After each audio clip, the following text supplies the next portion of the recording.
The winner takes it all. Tapi gimana kalau dari awal mereka gak pernah dikasih kesempatan buat bisa ambil apapun? Di Indonesia masih banyak anak yang gak bisa sekolah. Bukan karena gak mau, tapi emang gak bisa.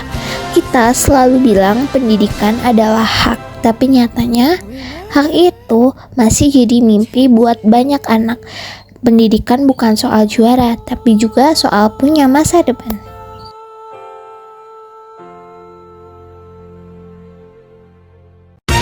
Halo Rek, Assalamualaikum warahmatullahi wabarakatuh.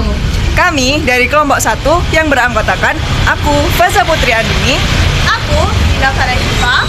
Aku Abida Zahira. Aku Fayura Raisa. Dan yang terakhir aku, Sani Namira Afsani. Yang akan menjelaskan tentang ketimpangan ekonomi di bidang pendidikan, yaitu Sulitnya akses pendidikan. Selamat menyaksikan.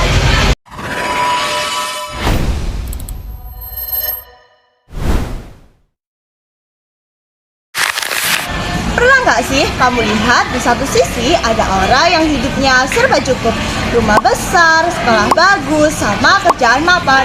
Tapi di satu sisi yang lain ada orang yang sekedar cari makan aja itu susah. Nah, ini yang disebut sama ketimpangan ekonomi. Jadi singkatnya, ini kondisi di mana antara orang kaya dan orang miskin itu jaraknya terlalu jauh. Ya, ketimpangan ekonomi bisa terjadi karena banyak hal loh guys. Misalnya, ada orang yang punya pendidikan yang tinggi, jadi gampang dapat pekerjaan yang bagus. Tapi ada juga orang yang nggak sempat sekolah, jadi bekerja serabutan. Belum lagi kalau misalkan pembangunan hanya fokus di kota-kota yang besar, bikin daerah terpencil semakin tertinggal. dampaknya banyak banget. Salah satunya akses ke pendidikan. Karena nggak semua orang punya kesempatan yang sama buat sekolah. Mulai dari bisa les, punya laptop, bahkan fasilitasnya lengkap. Tapi ada juga yang bahkan buat beli buku aja susah. Di kota-kota, anak-anak bisa sekolah dengan sangat nyaman. Tapi di daerah terpencil, ada yang harus jalan berjam-jam cuma buat sampai ke sekolah. Kadang sekolahnya pun masih kekurangan guru dan fasilitas. Padahal pendidikan itu penting banget nih buat masa depan mereka.